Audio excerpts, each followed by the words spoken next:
اعوذ باللہ من الشیطان اللعین الرجیم بسم اللہ الرحمن الرحیم السلام علیکم ورحمۃ اللہ وبرکاتہ۔ اللہ تبارک و تعالیٰ کا شکر ہے کہ آج میں 12 مارچ کو آپ کی خدمت میں درس نمبر 72 کے ساتھ حاضر خدمت ہوں۔ ہماری گفتگو اچھے انسان میں جو صفات ہونا چاہیے اس پر ہو گئی ہے۔ تو ایک اچھے انسان کو کن چیزوں کا خیال رکھنا چاہیے، اس سلسلے میں گفتگو جاری ہے۔ ایک اچھے انسان کو بندگان خدا کی اہانت نہیں کرنا چاہیے ہے اور ان کی تعظیم کرنا چاہیے ہے۔ بندگان خدا کی اہانت و حقارت شرعاً حرام اور سبب ہلاکت ابدی ہے۔ حضور اکرم صلی اللہ علیہ وسلم کا ارشاد ہے کہ خدا تعالیٰ نے فرمایا کہ کسی نے اگر میرے کسی دوست کی اہانت کی تو گویا اس نے میرے ساتھ لڑائی کا ارادہ کر لیا۔ تو انسان کو اللہ کے بندوں کی اہانت سے اپنے آپ کو بچانا چاہیے ہے۔ حضرت امام جعفر صادق علیہ السلام سے مروی کہ جو شخص کسی مومن مسکین یا غیر مسکین کو حقیر کرنا چاہے تو خدا تعالیٰ اس وقت تک اس کو ذلیل و حقیر نہیں کرتا جب تک حقیر کرنے والے کو ذلیل و حقیر نہ کرے۔ حدیث قدسی میں وارد ہوا کہ اللہ تعالیٰ فرماتا ہے کہ جو شخص میرے غضب سے امن چاہتا ہے اس کو ہر ایک مومن بندے کا اکرام کرنا چاہیے۔ یہ بات تجربے سے ثابت ہے کہ جو دوسروں کی عزت کرتا ہے تو دوسرے بھی اس کی عزت کرتے ہیں، اور جو دوسروں کو ذلت و حقارت کی نظر سے دیکھے وہ خود ذلیل و حقیر ہوتا ہے۔ عزت و احترام کے اعتبار سے اشخاص کے درمیان فرق ہے۔ اہل علم، صاحب زہد و تقوی اور جو عمر رسیدہ ہو وہ احترام کا زیادہ حقدار ہے۔ حضور صلی اللہ علیہ وسلم کا ارشاد ہے کہ جو اپنے سے زیادہ عمر رسیدہ والے کی اعانت و احترام کرے خدا اس کو خوف قیامت سے مامون کرتا ہے۔ اس فرمایا کہ جو شخص بوڑھوں کا احترام اور چھوٹوں پر رحم نہ کرے وہ مجھ سے نہیں ہے۔ اسی طرح ظلم و فساد سے ہر انسان کو دور رہنا چاہیے۔ ظلم قوت غضبیہ کی زیادتی اور ہیجان شہوت کا نتیجہ ہے اور عذاب الہی سے لاپرواہ ہونے کی علامت ہے۔ ظلم کا مفہوم بہت وسیع ہے، جس میں چھوٹی سے چھوٹی کوتاہیوں سے لے کر غیبت، اذیت رسانی، فحش گوئی، تہمت بازی اور اکل حرام و قتل وغیرہ اور انکار وجود ذات واجب الوجود تک شامل ہے۔ خدا کے وجود کا منکر ہونا، اس کا شریک قرار دینا، یہ سب سے بڑا ظلم ہے۔ ظلم کی مختصر تعریف یہ کہ ایک چیز کو اس کے مناسب جگہ پر نہ رکھنا۔ انسان کے سارے گناہ ظلم کا نتیجہ ہے۔ ظالموں کے متعلق حق سبحانہ و تعالیٰ فرماتا ہے کہ عنقریب ظالم لوگ جان لیں گے کہ وہ کس کروٹ پلٹتے ہیں۔ سیعلم الذین ظلموا ای منقلب ینقلبون۔ جو شخص بندگان خدا پر ظلم کرتا ہے اس کی بخشش نہیں ہوگی۔ حضور صلی اللہ علیہ وسلم کا ارشاد گرامی کہ ایک ساعت کا ظلم وجود خدا کے نزدیک 70 سال کے گناہوں سے بدتر ہے۔ جو خدا کی صحیح معرفت رکھتا ہے وہ کبھی ظلم نہیں کرتا، کیونکہ وہ جانتا ہے کہ اللہ تعالیٰ ہر ظلم کا بدلہ لینے والا ہے۔ حضرت امام محمد باقر علیہ السلام سے مروی کہ جو کوئی شخص کسی پر ظلم کرتا ہے تو خدا اس کے ظلم کو اس کی جان و مال کی طرف پھینک دیتا ہے۔ حضرت امام جعفر صادق علیہ السلام کا قول ہے کہ ظلم سے خوف کرو، کیونکہ مظلوم کی دعا مقام اجابت تک پہنچتی ہے۔ جو شخص کسی پر ظلم کرے یا کسی کے ظلم پر راضی ہو یا جس نے ظالم کی مدد کی، یہ سب کے سب ظالم ہے۔ معلوم ہوا کہ ظلم بہت مذموم صفت ہے اور غضب الہی کو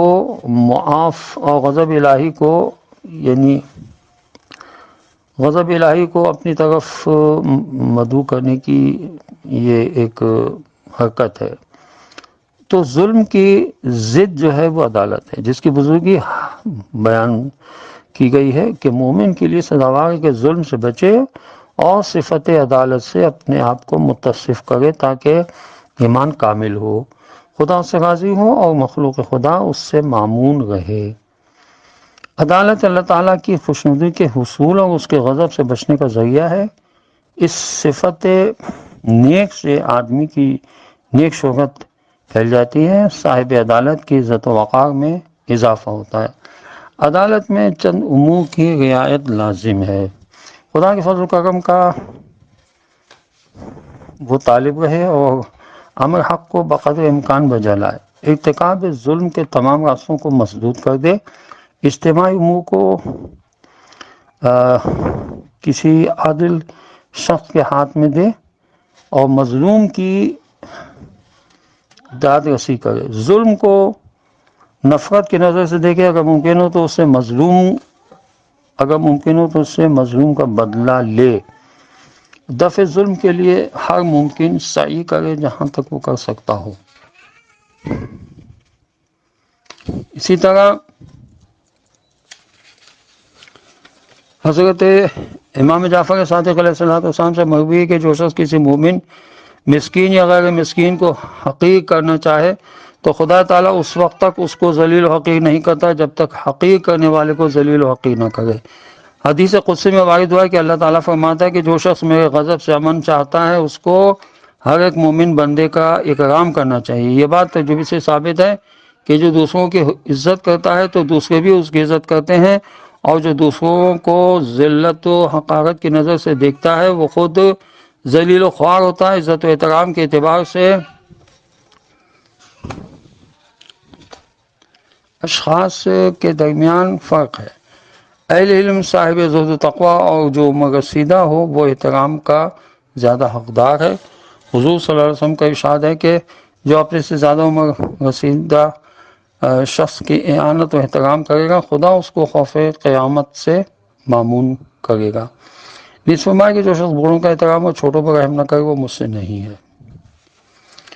تو اس طرح آپ سمجھ گئے ہوں گے کہ اچھے اخلاق کی کیا صفات ہوتی ہیں اور ایک اچھے انسان کو کیا کرنا چاہیے ہے، یعنی مسلمانوں کی اعانت کرنا چاہیے اس کو۔ حضور اکرم صلی اللہ علیہ وسلم کا ارشاد ہے کہ المسلم اخو المسلم، مسلمان کا بھائی ہوتا ہے، لہذا ضروری کہ ہمیشہ بھائی کی خیر و خوبی چاہے، تاکہ اعانت یعنی